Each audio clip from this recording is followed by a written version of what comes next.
This video will be the second part of a two-part retrospective on Civilization VI. The first part features my personal list of top 10 good ideas that Firaxis put into the game, and the second part will be the top 10 bad ideas.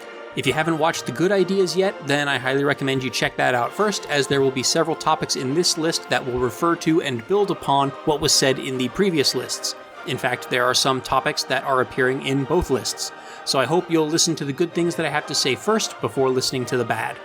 I also don't want to be a complete downer with this video, and would like to provide constructive feedback, so wherever possible I will try to make suggestions on how I think Firaxis could improve on some of these ideas if they choose to revisit them for future games, and some of these ideas are in fact certainly worth revisiting.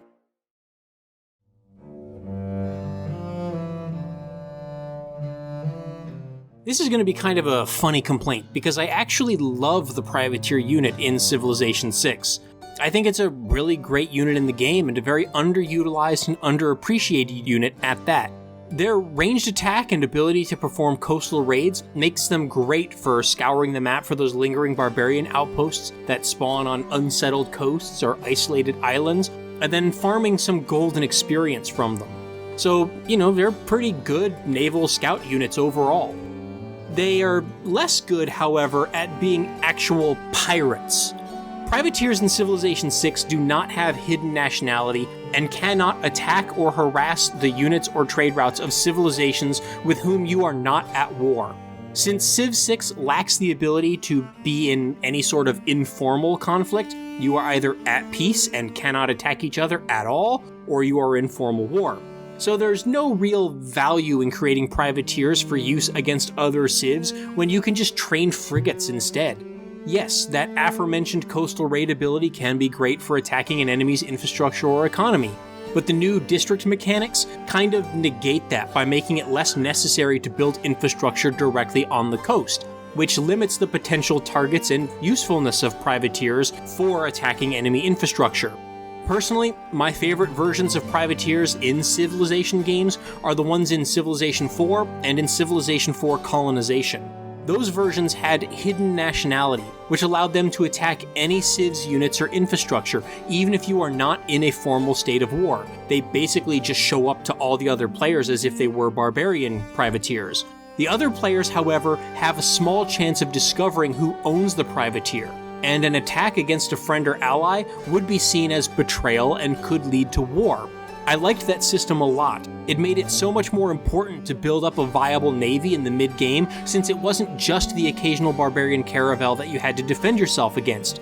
Navies have always been an underutilized element of Civ games, and this is a prime opportunity to make them more relevant. By not allowing neutral or friendly privateers to attack your units or trade routes on the open sea, there's not much point to building a navy unless you're in an open state of war. This is especially true considering the trade route mechanics implemented in Civ 5 and Civ 6. Having unescorted trade ships can be a real liability if there were a potential for rival pirates to plunder them. The grievance system of Civilization 6 also offers a way for the AI to recognize and deal with hostile actions from other civs or the player, since discovering that a hostile privateer belongs to a particular civ could create grievances and lead to a diplomatic incident, and banning the use of privateers could have been an interesting and valuable resolution in the World Congress. Planting spies in rival harbors could also have been a way of discovering the location of that civ's privateers, which would give additional military utility to spies. Put simply, there are a lot of mechanics in Civ 5 and Civ 6 which I feel would have complemented privateers, and Firaxis sadly dropped the ball this time around. Maybe we'll get more interesting privateers in Civ 7. In order to make navies more important and necessary so that players and AI civs alike will actually use them earlier in the game, perhaps the Naval Raider class should come into play earlier in the game. Maybe a late classical or early medieval Corsair unit could be a precursor to the privateer that can discreetly attack other civs' traders and force civs to have to build navies in response. Another way to handle privateers could be to borrow a concept from the Barbarian Clans game mode and treat them more like hired mercenaries. maybe privateers aren't built by civilizations, but rather hired as mercenaries to harass other civs shipping and coastlines, similar to how the Barbarian Clans game mode in New Frontiers allows barbarian clans to be hired to attack a nearby civ or city-state. Again, perhaps this is something that spies can detect, and being caught hiring privateers, or barbarians in general, to harass an opponent could lead to grievances and possibly a diplomatic incident.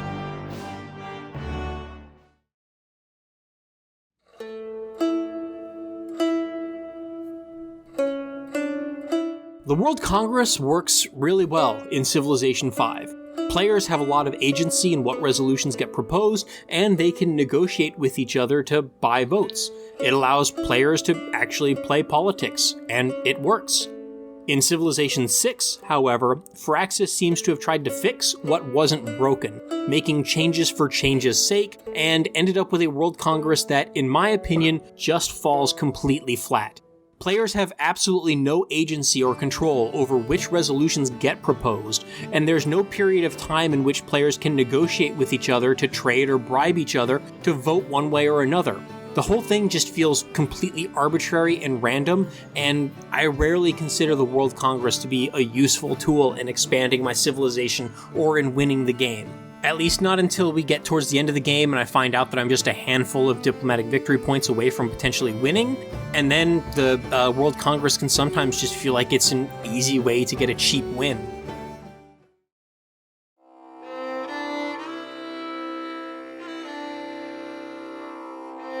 As much as I like how the abilities provide unique flavor to each civilization and leader, I have to admit that some civs and leaders have abilities that might be a bit too overcomplicated. When you need a whole paragraph to explain the ability, and that still doesn't quite completely explain how it all works, maybe you might need to scale it back a little bit. Look at, for instance, the national ability of Australia. Extra housing in coastal cities, pastures act as culture bombs, and districts provide bonus yields based on appeal. They aren't bad abilities per se, it's just a lot to unpack. And that's just the national ability. Then you also have John Curtin's leader ability, and also Australia's unique improvement and their unit. Wilfred Laurier's leader ability is similarly wordy. You can build farms on Tundra. Tundra tiles are cheaper to purchase. Strategic resources on Tundra accumulate faster.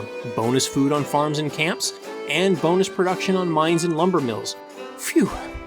Again, it's a lot to unpack. Yes, it is all focused around settling in the tundra around the poles, but it's just a lot.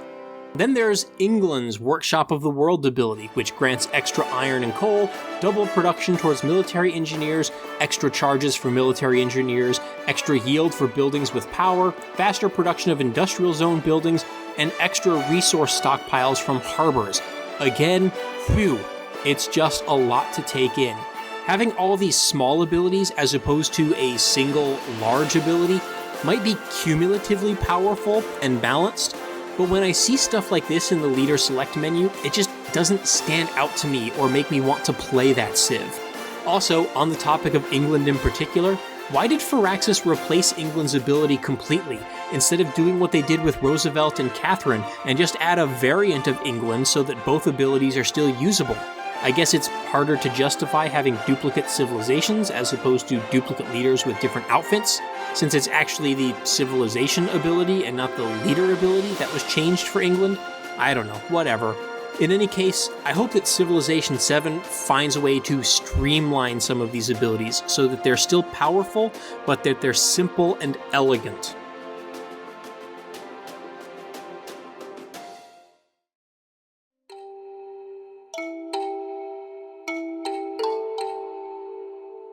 Leader agendas is one of several topics that is paradoxically showing up in both my list of best ideas and also my list of worst ideas.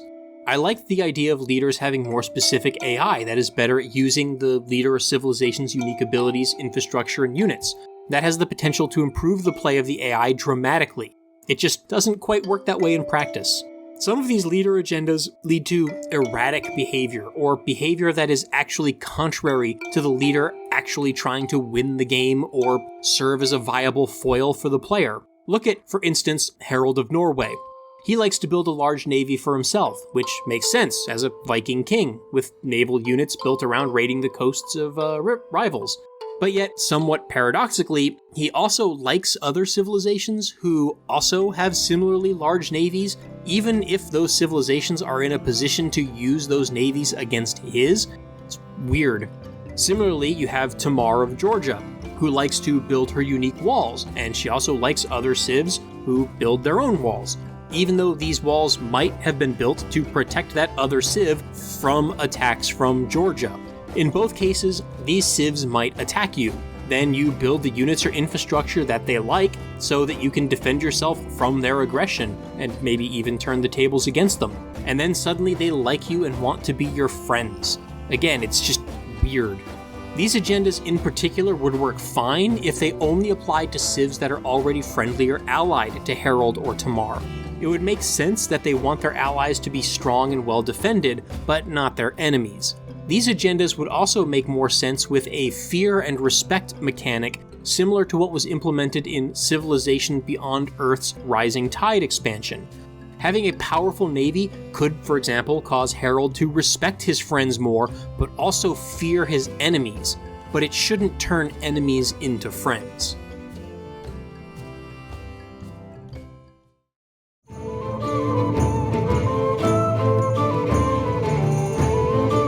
Like with the World Congress, there are a couple of other mechanics ported over from Civ 5 that I feel have regressed in Civilization 6 and just don't work as well as they did in Civ 5. One other such mechanic is Great Work theming. Great Works is a system that I thought worked perfectly well in Civ 5 and was quite innovative, and it could have been ported verbatim into Civilization 6. But, once again, Firaxis felt it necessary to make changes for the sake of change.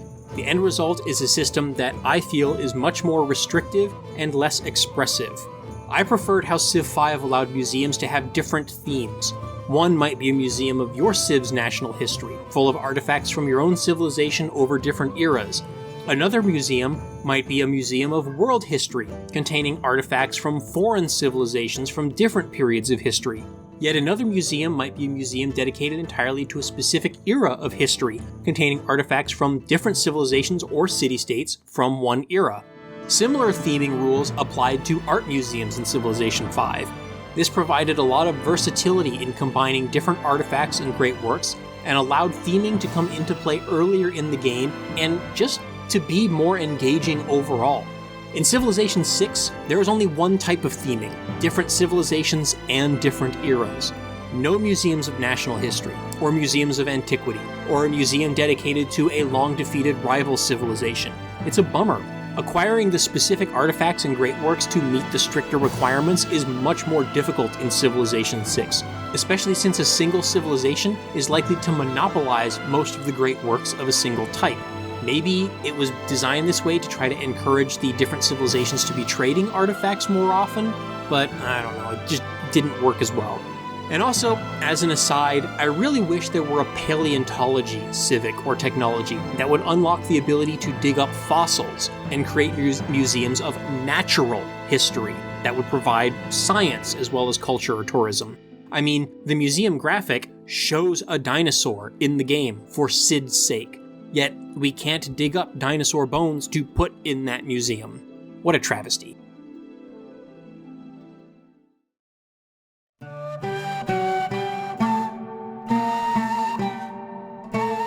The other mechanic that I was frustrated to see regress from Civilization 5 to Civilization 6 is the trade route mechanic that was introduced in the Brave New World expansion of Civ 5. In Civ 5, from the beginning of the game, trade routes to other civilizations would provide reciprocal yields to the destination civ. This gives both civs an interest in maintaining stable, peaceful relations, since both civs benefit from the trade. It also makes the decision of who to trade with much more interesting, since you are providing extra yield to a potential rival. In Civilization 6, trade routes do not provide such reciprocal benefits, at least not by default. It isn't until later in the game that trade yields go to the destination civs based on the districts in the origin city. That's fine. The districts are the core design pillar of the entire game, so they should tie into other game systems, and having trade yields be determined by the districts in the respective cities is good design. But that doesn't mean there can't also be at least some reciprocal yield by default. I mean, even if it's just 1 or 2 gold. Because there is no such reciprocal yield, there is very little incentive to maintain peaceful relations with other civs who might be trading with you, and also no risk to you for sending a trade route to a potential rival civilization who might then turn around and use those yields against you. It's just all benefits for you, and there's very little risk to the reward.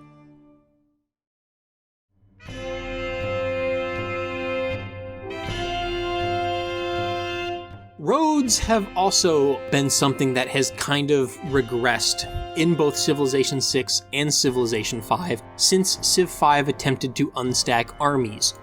Roads have been much less value when you can't run your armies along them all together as an army. In Civ 6, this problem is compounded by the fact that the players have little control over where roads are built. Since they are built automatically by civilian traders instead of by workers or builders, they follow the routes taken by traders, usually to friendly territory, instead of following the paths that your armies will be taking to your enemies. This does provide some incentive to trade with hostile rivals, even if temporarily, and it may diffuse the tensions and lead to lasting peace. To be clear, I don't mind that roads are created by traders instead of builders. It makes sense. My problem is that the unstacking of armies means that they don't get to travel along those roads as an army. If I recall correctly, military engineers used to be locked away until a Renaissance-era tech. I think it might have been siege tactics. Thankfully, Firaxis moved them up to military engineering, which is now a late medieval-era tech. Personally, I would prefer it be moved up another tech or 2 further to either military tactics, construction, or engineering, which would make them a lot more useful and allow civilizations to actually get roads out for their militaries earlier. Civ 6 also has the problem that roads provide little substantive benefit once they are built. Early in the game, they barely speed up movement, since all they offer is reduction in the movement penalty to enter rough terrain. The classical era only adds bridges over rivers. It isn't until the industrial era that roads actually speed up movement, so they're just not really all that good at getting your units across the map.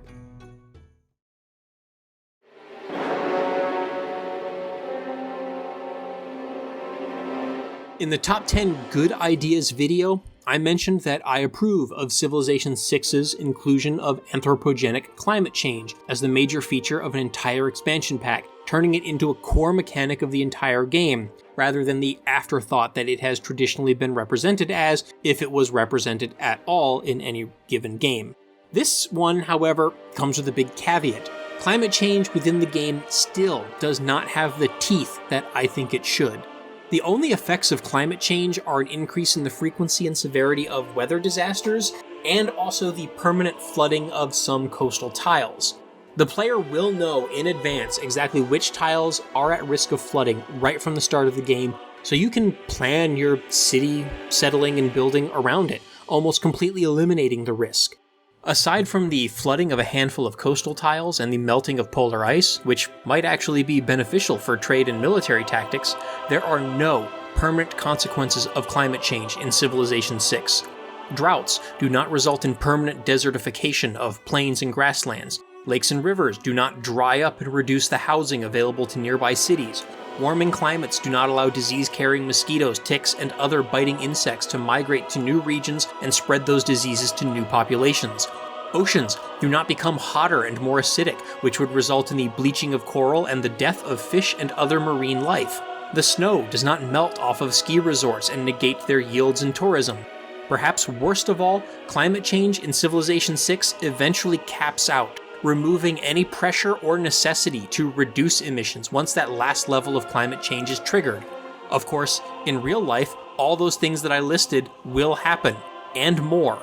And if we don't stop emitting, they will only continue to get worse until, hypothetically, assuming the human race doesn't die off first, the Earth would look much more like Venus, on which a runaway greenhouse gas effect created a thick, toxic atmosphere of carbon dioxide, methane, and sulfur, and gave it surface temperatures hot enough to melt lead.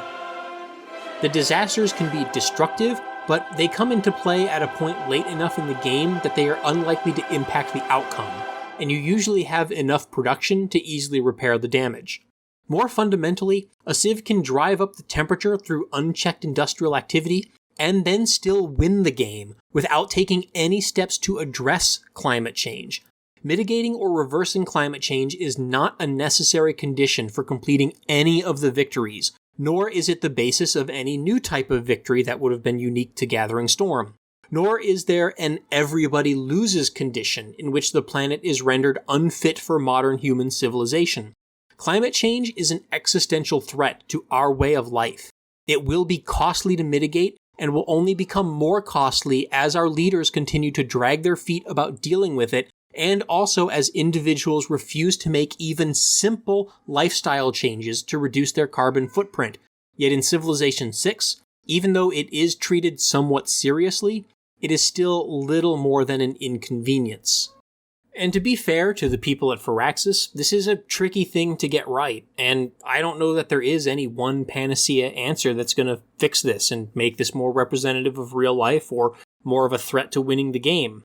Making climate change so strict and punitive that industrializing at all will potentially lose you the game will probably just cause players to simply never industrialize at a scale that even remotely approaches real life, so once again the problem becomes moot.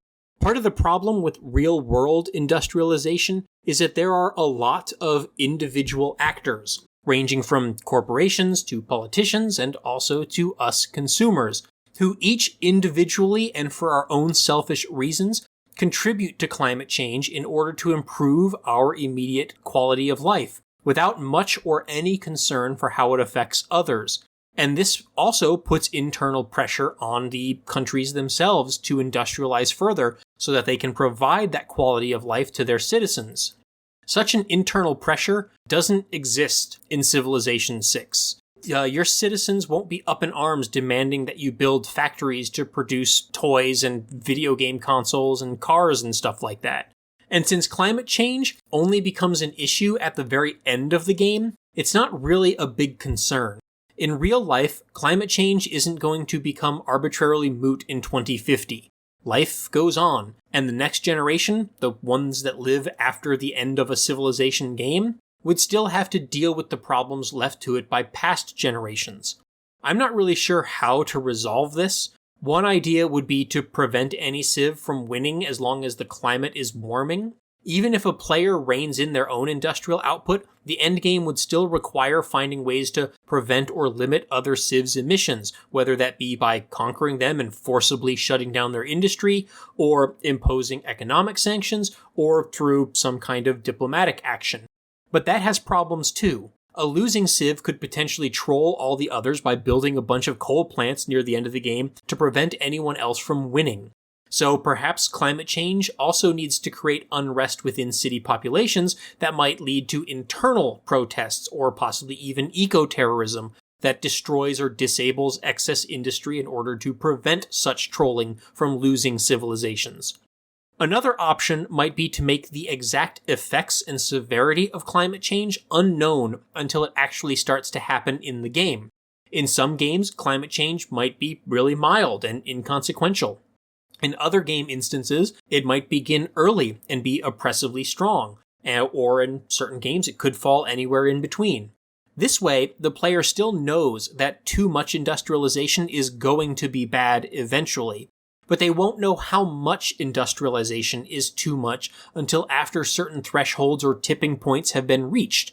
This might more closely model real life, since civs in the game won't be able to proactively curtail industrialization with the full knowledge of how it will eventually affect climate.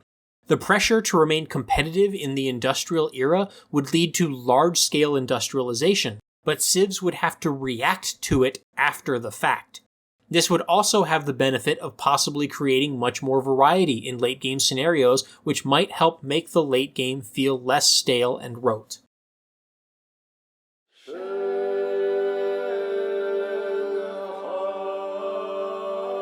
Even though walls are required for a city to bombard enemy units, and even though there are multiple levels of walls that should require upgrading in order to keep military parity, I do find that defending cities is usually far too easy in Civilization 6. There are many reasons for this. The cost of moving through rough terrain makes it very difficult to set up sieges without taking losses from the city's bombardment, especially in bottleneck situations.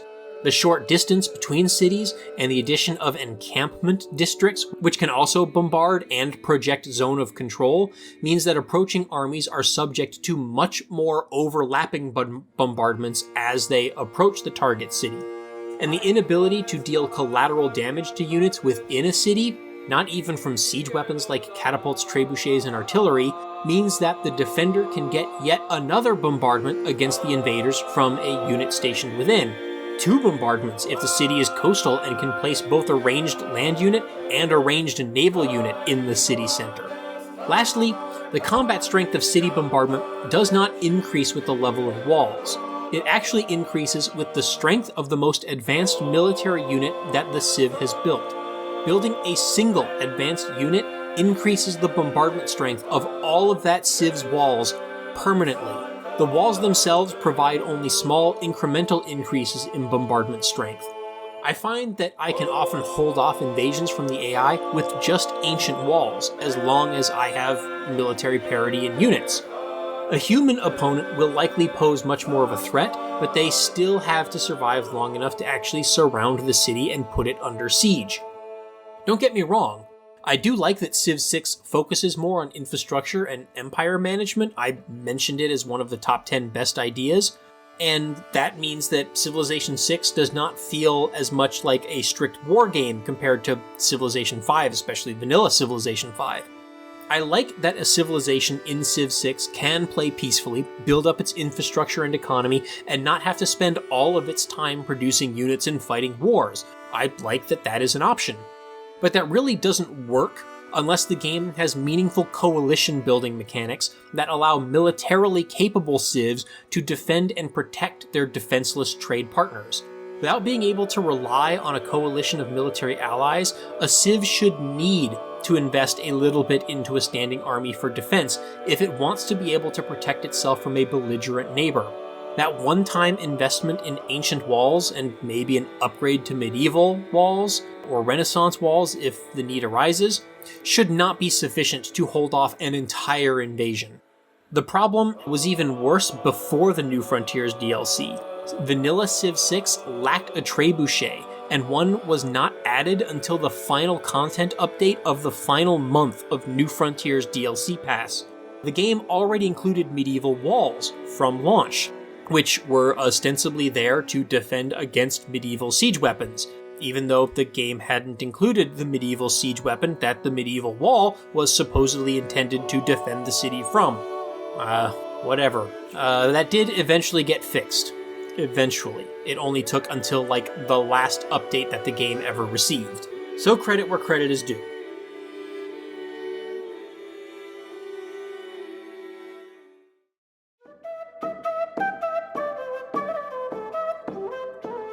And now we end this retrospective with once again having to talk about one of the same problems that was in the top 3 of Civilization 5's bad ideas.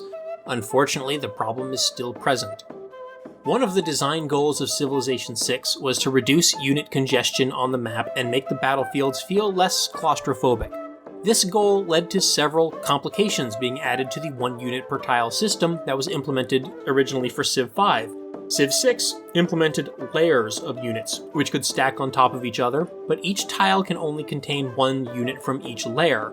There are combat units, support units, religious units, and civilian units, and each tile can contain a stack of 1 of each of those types of unit.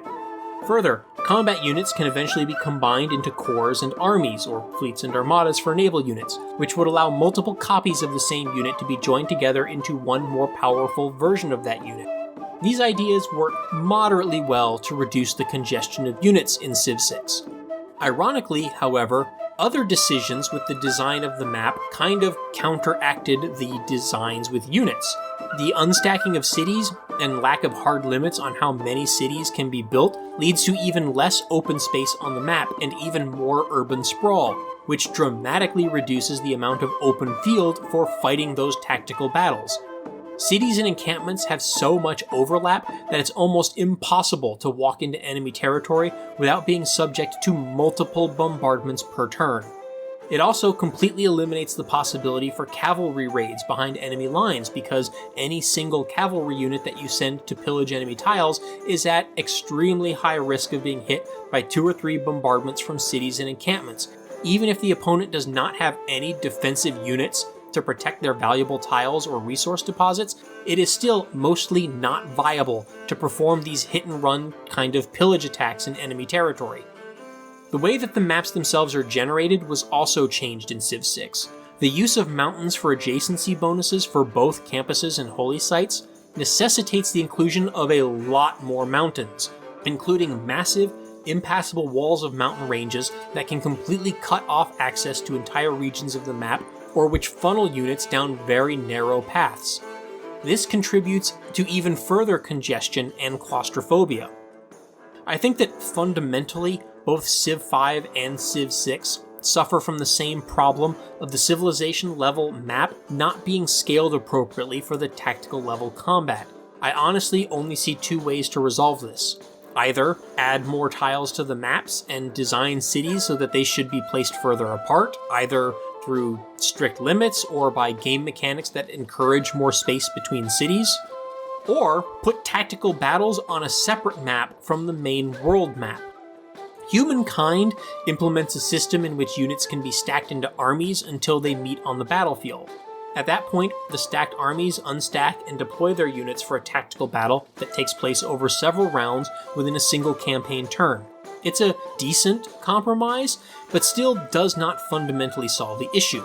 I'm not sure if it's the right approach for future Civ games. It would depend on how the rest of the game is designed, but I would really hope that gaming PCs are getting powerful enough that maps can be scaled such that there is more distance between the urban centers, and more rural space or undeveloped countryside in which to have field battles. Personally, I think that's the best solution.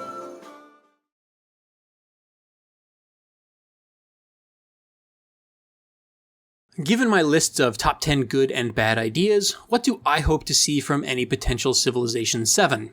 Well, first and foremost, I'd like to see some time pass before Civ 7 is announced and released. Civilization games are huge games, and I still have plenty of civs, leaders, and game modes in Civ 6 that I haven't even played yet. So I hope that we don't hear an announcement of Civilization 7 for a couple of years at least. I'd like to have some time to play more of Civ 6 now that it's complete. And also, maybe, I don't know, dive into my massive backlog of Steam games that I haven't even touched yet.